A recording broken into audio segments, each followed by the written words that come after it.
My guest today is Danny Breaux, the owner of Barmetrix and Prime Accounting and Advisory. Danny has spent over 11 years helping bars and restaurants improve their operations, save money, and maximize profits through innovative liquor auditing and consulting services. We discuss his journey from starting Barmetrix to launching his CPA firm during the challenges of COVID-19. Danny also shares how his team helps businesses identify losses, implement solutions, and build better systems for long-term success. Here's my conversation with Danny Breaux.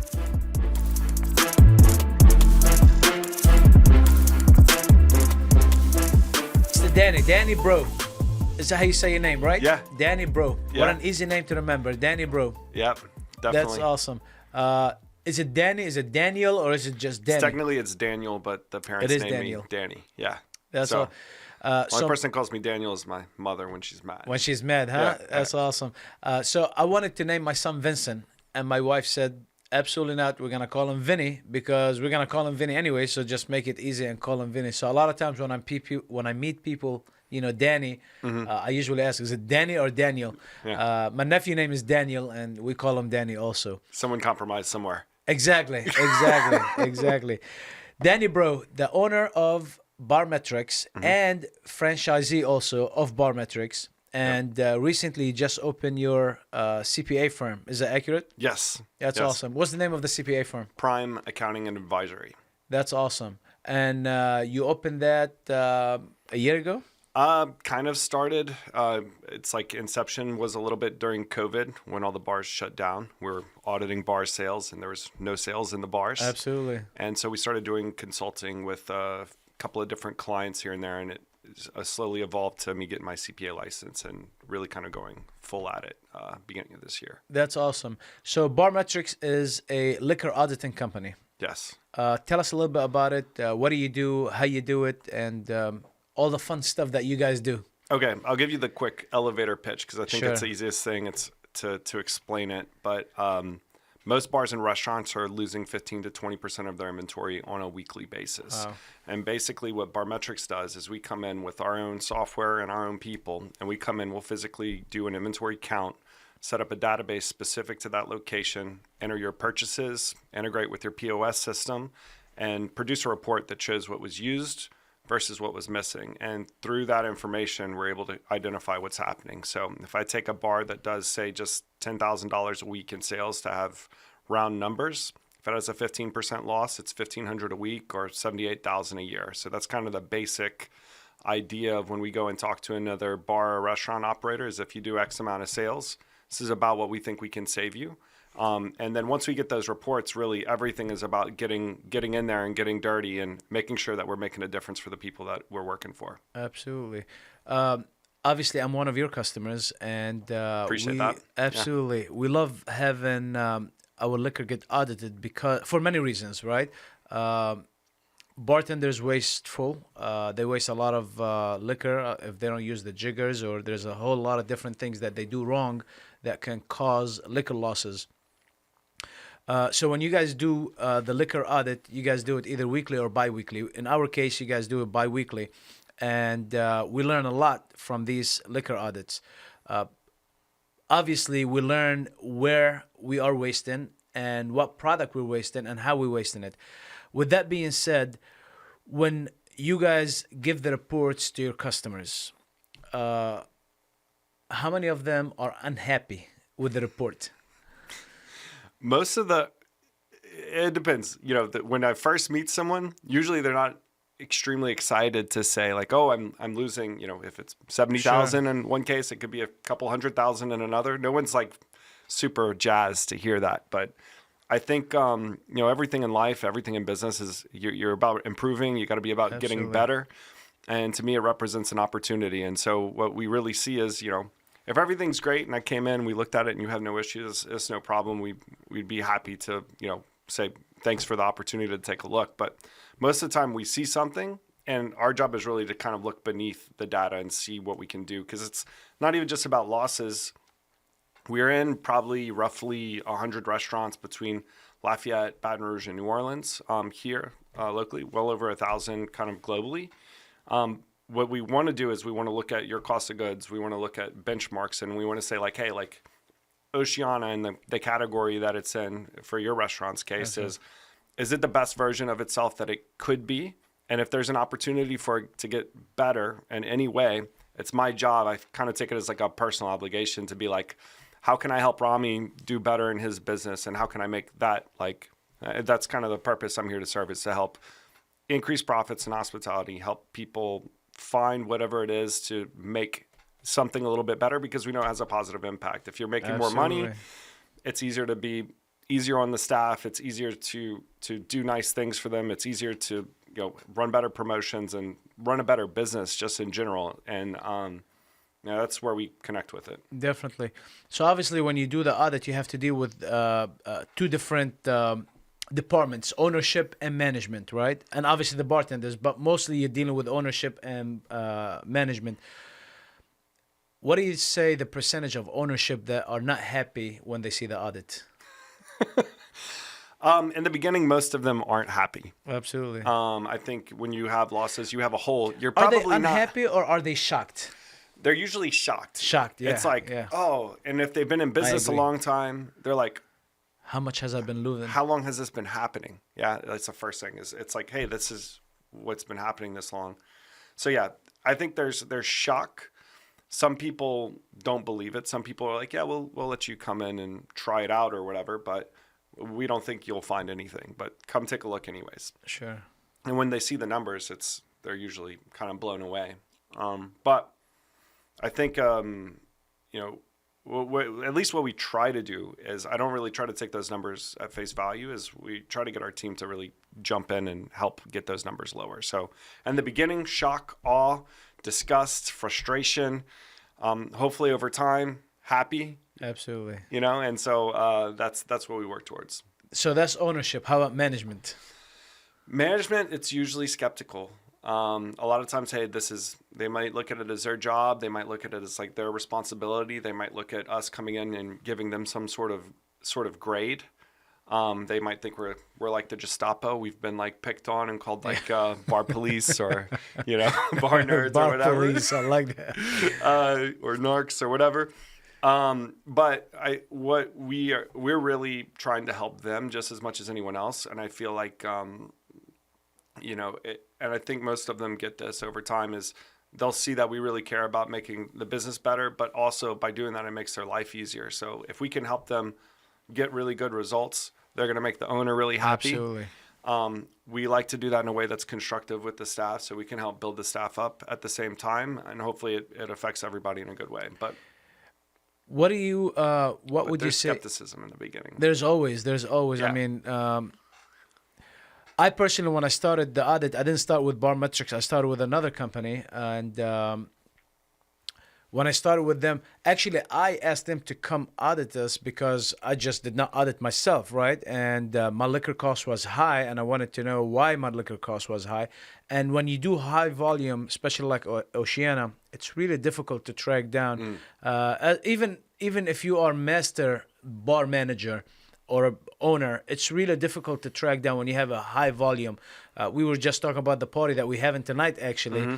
This is a nightmare for you guys to audit just because we just give drinks left and right. Yeah. And it's really difficult to audit such a big party with no track. Saying that to say, when I first started doing the audit, I brought the people in because my liquor cost was high, and it has improved tremendously. So yes, I was shocked. That's why I rephrased what I said. Are ownership usually angry, or they shocked? And they usually shocked more than angry.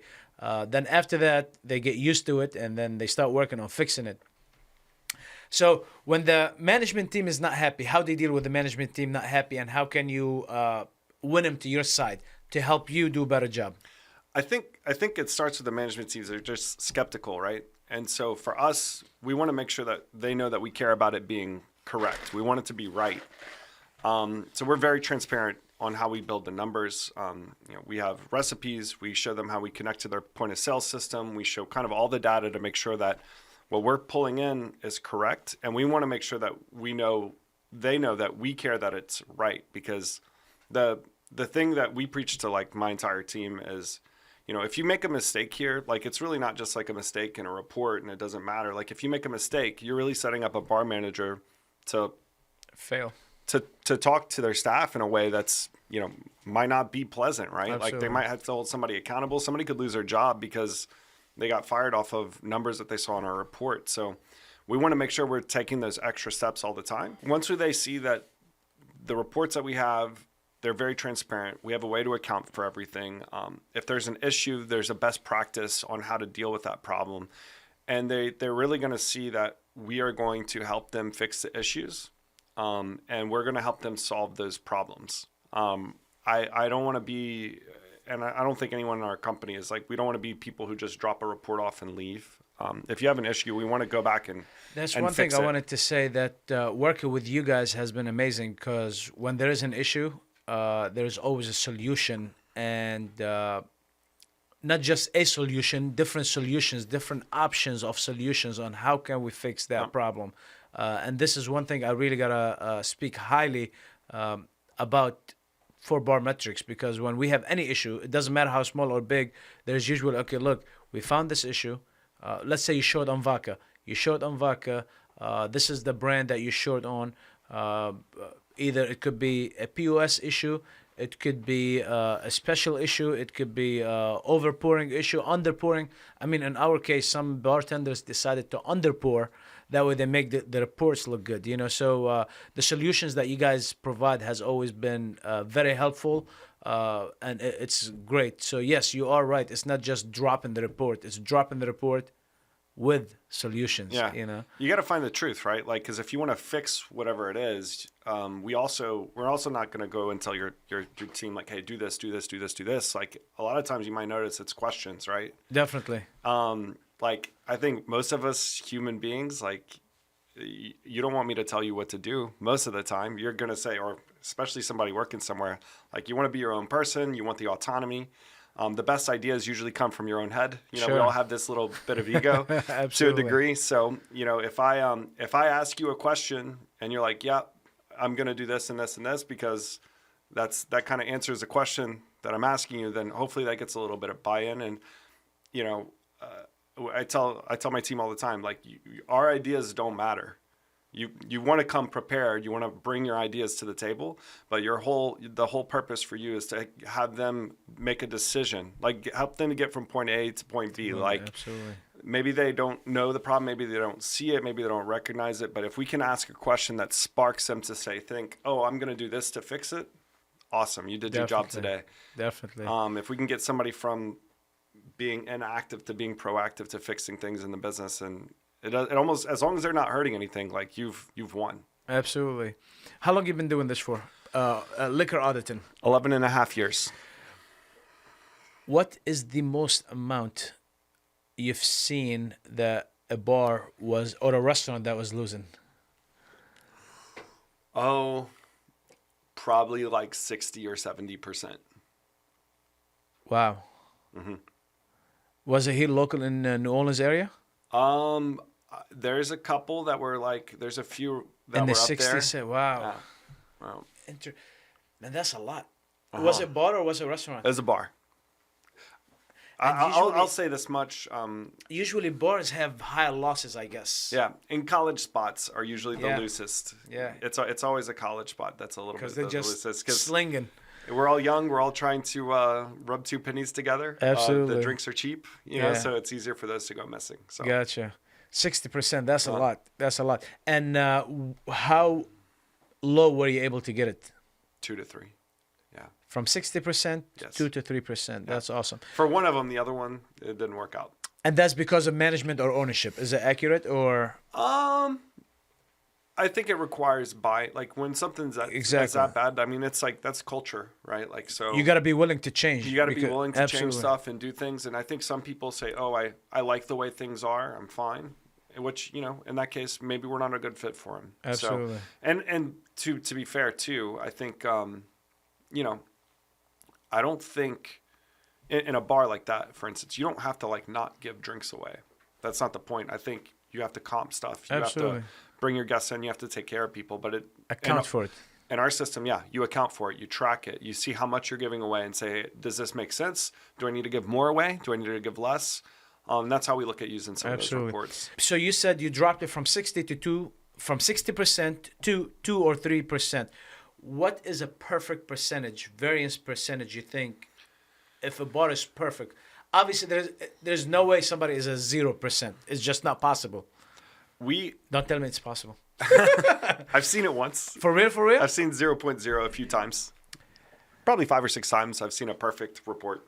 But that was like a one-time report, right? yeah, not all the time. Yeah, okay. I'm just making sure. I'm like, it fluctuates. Okay. I think a good range is probably 2 to -2, right? Like you're pouring liquid from a bottle, so they're going to underpour sometimes, they're going to overpour. But if they're in that range, that's usually pretty good. And that's kind of like our goal is we want to get you within this range. And we've even had some teams like bonus their managers based off of the reports that they got back from us. And, it was a varied bonus, and it would get a little bit better the closer they got to 0. It'd get a little bit worse the closer they got away until it went away completely. Absolutely.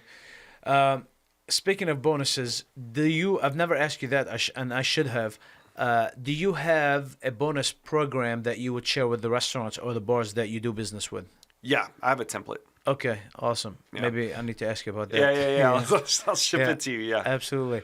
And obviously, it will help the ownership have the manager buy into the program by, reducing the cost to 2%. Yeah. I definitely think incentives across the board work. I think it's not, I hate it when people just look at just a stick and not have like a carrot as well, because I feel like to me it's not just about costs. Absolutely. And not to get too philosophical, but I think if you're leading a business, you have to care about your culture, you have to care what the team feels, and if everything's just like or negative, it becomes difficult. So I like bonuses when they make sense, because not all situations justify it. Sure. There's some places where I wouldn't necessarily recommend it, but one of the places that we work with, they actually do an incentive for the staff. It's a bar environment, but if the variance goes over, we want basically all of our bars to get below 5%. That's kind of our goal. If they're killing it, they're doing below 3, below 2. That's kind of where the best live. But this place was, they kind of wanted to keep it a little loose, but whenever it went above 5%, they said staff can't drink anymore. If it was below 3%, they're like, you can have a couple drinks after midnight. Absolutely. And so they would kind of have a gradation of when they allowed different policies to kick in place. Makes sense. Absolutely. And it was a way to kind of reward the staff, but also hold them in check for what they cared about. Definitely. Now, I know I'm stuck at that 60%, but what do you think average usually when you first take over a business? Average, what? 15 to 20 is kind of where it normally is. If they use jiggers, it might be 10 to 15. Okay. So 15, you would say the average. 15 is the average. How would that translate dollar on each, let's say on each 100,000, 15%, how much is that? 15,000. 15,000. Yeah, that was a dumb question. I hope you can delete that, Keith. At 15% on 100,000, that's 15,000 a year, right? If they make 100,000 a year, but if they make $1 million, that's 150,000. Yeah. That they losing. Yes. Yeah. So each $1 million, 150,000 losses that can be generated. Would you say pure profit? I mean, I think so that's a great. I think I get what you're saying. So that 15%, what does it actually represent for the business? Right. So let's break that down a little bit further. Sure. Because I'm talking about retail variance versus wholesale. So when let me just, instead of going big with 100,000, let's start from like a bottle of beer. Okay. Right? So if you have a bottle of Corona, which I love, there you go. You put it over the bar. Bartender has a bunch of people calling his name. Forget about it. Absolutely. Unintentional, right? Customer takes the beer, walks away. We don't lose it. Did you lose the $1.10 that it costs, or did you lose the $6? Right? Exactly. In that situation, I'd say you might have lost the $6. True. Right? Now, if something gets broken behind the bar and we don't record it, we don't know about it, we don't know any of this stuff, maybe I lost $1. Cost. Absolutely. Right? And so the truth is when we're looking at that 15%, we're talking about that 15% is, 15% is what the potential is. The cost might be 20% of that 15%. That might be 3% on your cost of goods. But we know that if we can track it and we can improve how much that goes over the bar is actually getting sold, you're going to actually create more revenue, not just save the cost. It's kind of an impossible number to know to a degree, but every time we've gone into the details, and like I've done this on several different clients to see kind of what revenue increases look like over time for some stable businesses that we've been with, usually the average is about 50% of that. Wow. So it might be less in some instances, it could be more. And some instances where theft was really high, the average is about 50. Wow. Yeah. That's a lot of money. Think if you said $1 million and they had 15% variance and we get it down to 2, maybe 75,000. That's a lot of money. Yeah. You can pay for your kids. You can pay for your kids' nice tuition. College. Yeah. Yeah. Nice college. It's enough to make a difference. And I think, the hospitality business is tough. I feel like my favorite memories are in bars and restaurants. And, until somebody's in it, do they see like endless nights, sleepless, you're missing your family half the time. To keep one of those things open and be losing all this stuff at the same time, it's hard. The margins are thin, True. The margins are thin. So if you're losing it in a place that's controllable, you're really missing out. Definitely. Have you ever been fired from and I'm not saying like separate, have you been fired we could talk about it. Well, I'm really curious because the owner did not like the audit. I've definitely been yelled at before because somebody didn't like the information. Tell me a story or two. I think it's human nature. Like if I tell you one thing, I never go in and I'm never going to tell you your staff is stealing because like unless I witnessed it, I don't really know. It could be overpour, could be spills, could be forgetfulness. Sure. But there's a certain point where the report looks so bad, you're like, man, like somebody's stealing. Pay attention. Exactly. Like something is really, really wrong here. We've checked everything. But nobody wants to really say like if you have a emotional connection with the people that you work with, and I think a lot that's of people, the hardest. And you think, oh, but they wouldn't do that to me. Maybe somebody else. Like these averages are other places, but it's not personal. It's just kind of like a fact of business that you have to deal with. It's an internal control.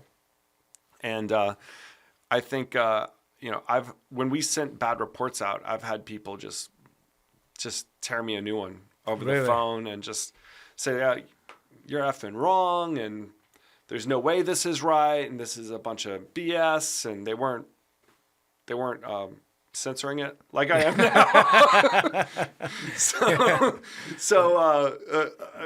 They've torn into me. But I mean, at the end of the day, like, it's like, I'm sorry you feel that way. Like my approach is always like, you're emotional.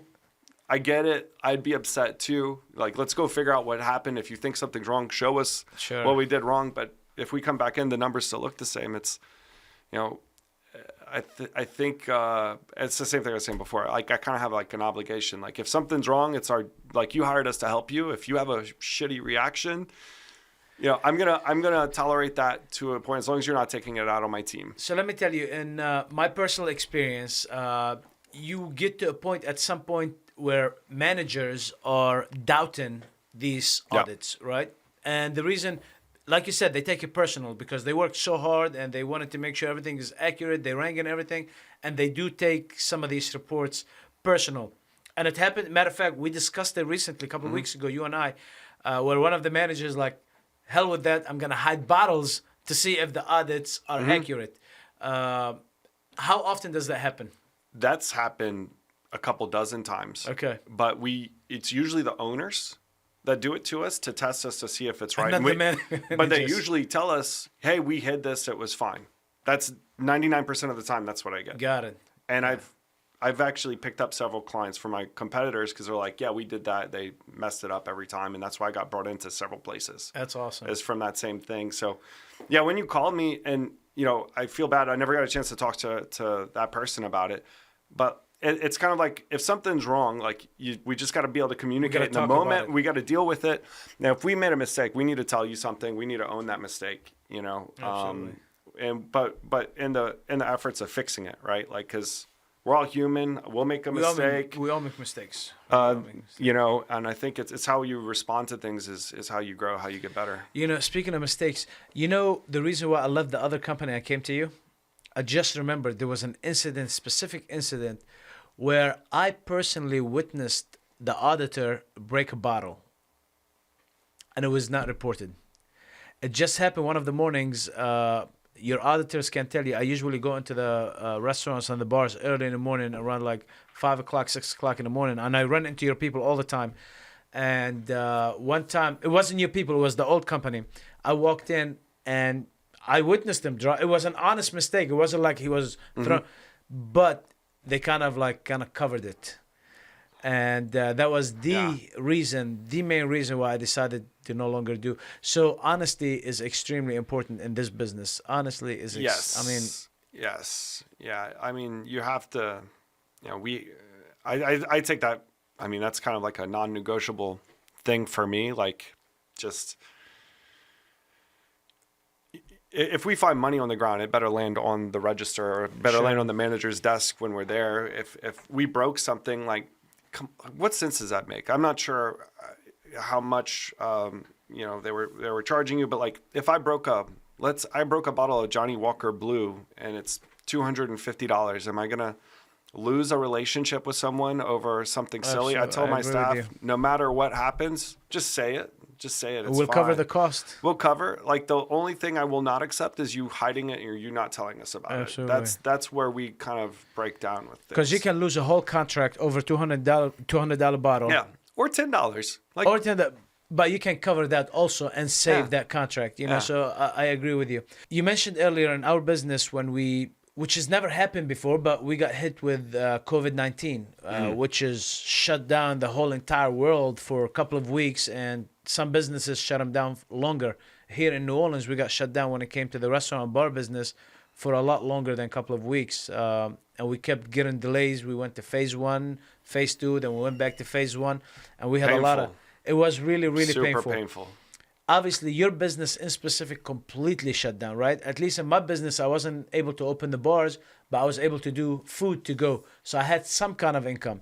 Where in your case, you just completely shut down. Yeah. You decided to become creative, right? And you went to CPA school. Tell us about that a little bit. So what happened was, you know, we're spread out, right? So right in the middle of the city, like where you are, like Bourbon Street, like nothing happened, right? Absolutely. We had some clients in the suburbs, some clients in some restaurants that came on like 2 months later. So we kind of go a couple months without any revenue. And when you have staff, like that's, you know, that hurts a lot really quickly. So what I ended up doing is I took myself kind of out of the business for a while, and I started doing some consulting. I had several restaurant companies that were kind of part of Barmetrix service before, and I started doing menu engineering projects with them. Like people that had told me, you know, my food cost is too high, or something like this is broken, and I'm always like, man, that's kind of interesting. I know I could fix that for you if I had enough time, but I'm too busy. Absolutely. And so there's probably 5 or 6 restaurants that I went and I recosted their whole menu, and I did some of these projects. And one of them in particular was basically it was a business here in town. I'm not going to say the name now, but one of the people left that was a partner, and my friend, a friend of mine, owned the business, and he lived out of town.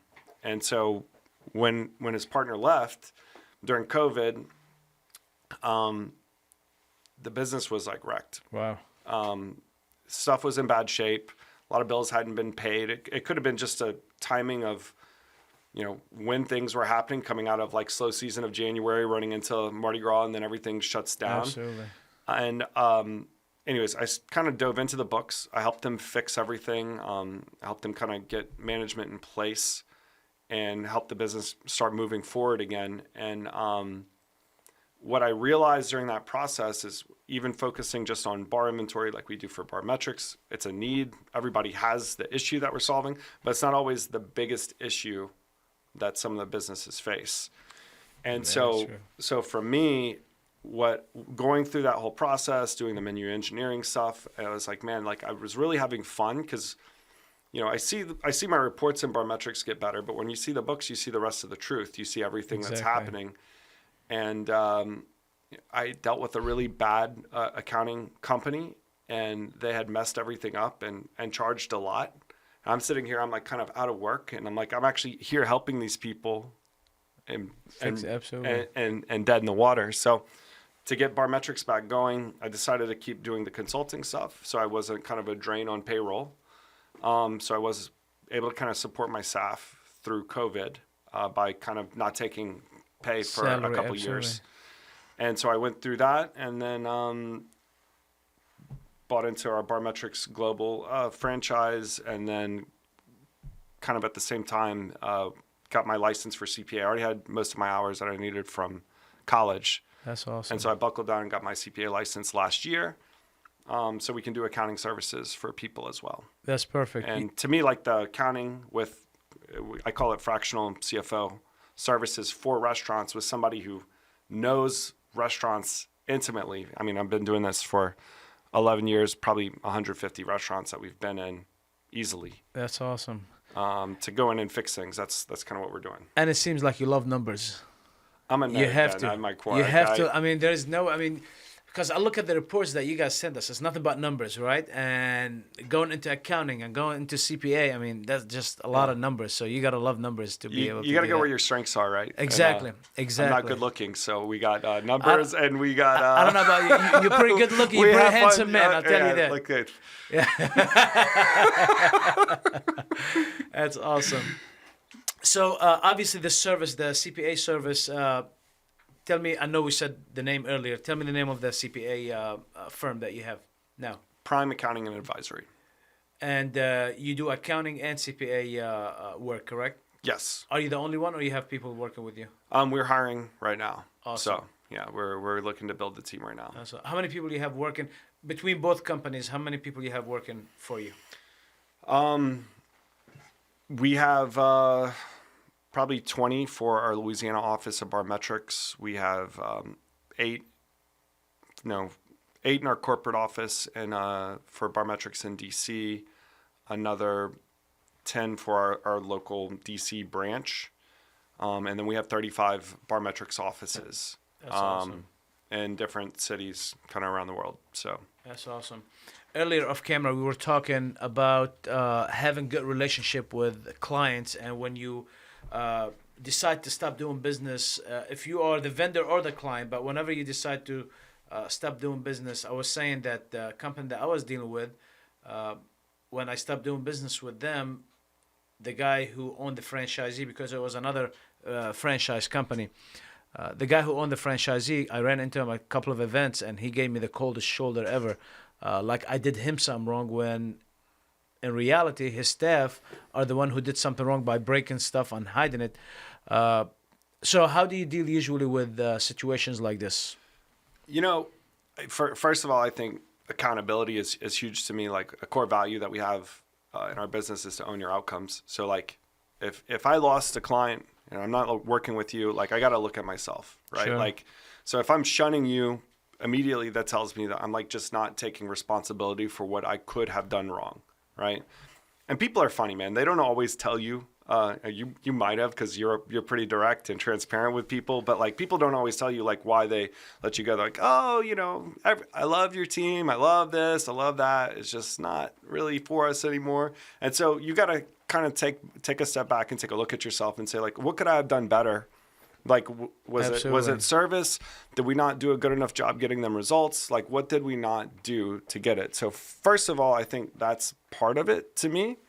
But like more importantly, man, like if you gave me business for a little while, like I come from the perspective of being grateful, right? Absolutely. Like so Absolutely. if you fired me after this podcast or whatever and you said this is a bunch of bullshit, Like I would say, I would still feel the same way. I'd say, thank you for the work. Thank you for what you've given us so far. I appreciate it. And if I see you, I still say thank you, because Definitely. that's where it comes from. Especially here in New Orleans, Danny, I tell people all the time, New Orleans is too small. You're gonna run into somebody at some point somewhere. I mean, it's just New Orleans is way too small. When I started my office out, I had no clients, right? And I got the best, what I thought was like the best place. It was like my favorite place to go to when I was in college, and I was like, this place is awesome, right? And after 3 months, they let me go, and I was like devastated. I was like, man, if this business doesn't work for them, like, what did I do? I invested money into this. I borrowed money from my parents, from a bank. Like, I don't know what I'm gonna do. Absolutely. And they had mentioned before what their favorite restaurant was, so I went to that restaurant. I got a $100 gift card. I wrote them a thank you note. I brought them the gift card. I said, thanks for giving me a shot. If something changes, I'm here. Sure. And they went 3 or 4 months. They called me back.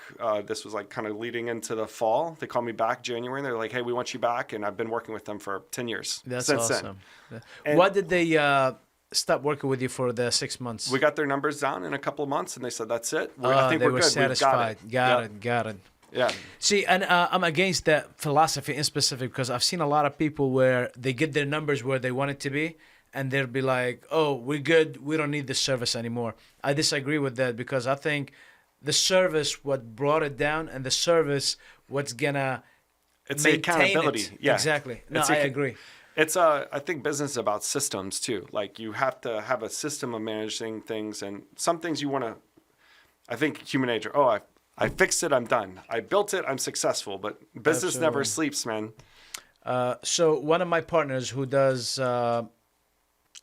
obviously people are going to know because I only have one partner beside my family, but at one of the bars that you do the audit, when we got into that partnership, I told him, like, look, Barmetrix has to be part of it, right? Before I started the audit, like years ago, I never thought it was important. That's true story. Before I never thought, because I thought, oh, I see my staff using Jigger, and my cost was good. Sometimes go up, sometimes, but overall, I never thought it was important until my cost was really high. Like, hold on, there's an issue, and now I don't think I can operate without it. Man, it's been weird for me is since I've started doing more of the accounting stuff is, of course I'm a biased perspective. It's important to control your inventory, but I've been walking into places recently that don't count their cash, right? Or they don't maybe put all their deposits in. And so what we've been seeing is like, if the deposit doesn't show up, all of a sudden there's a shortage, and you look at it over a month, it might be $100, and over a year it might be 10,000. You talk about the physical cash. They're not. I'm not saying they don't count it ever, but I'm saying the way they bring it to the bank, they may not have good controls over their cash, and they might not have good processes on how they manage their cash, and there's just a lot of trust.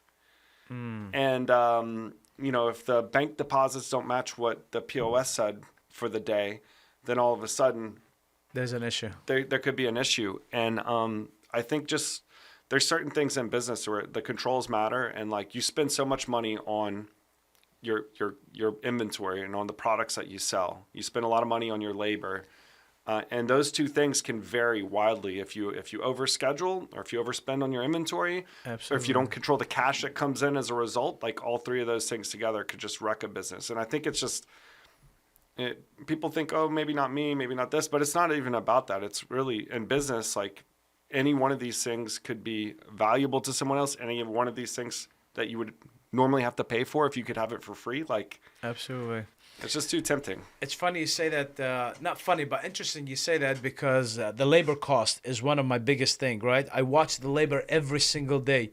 And if the labor is over one day, I usually tell the manager, like, look, your labor is over. We're like, oh, we're going to make it up the next day. So the way they look at it for the whole week, they look at it for the whole week, where I look at it daily.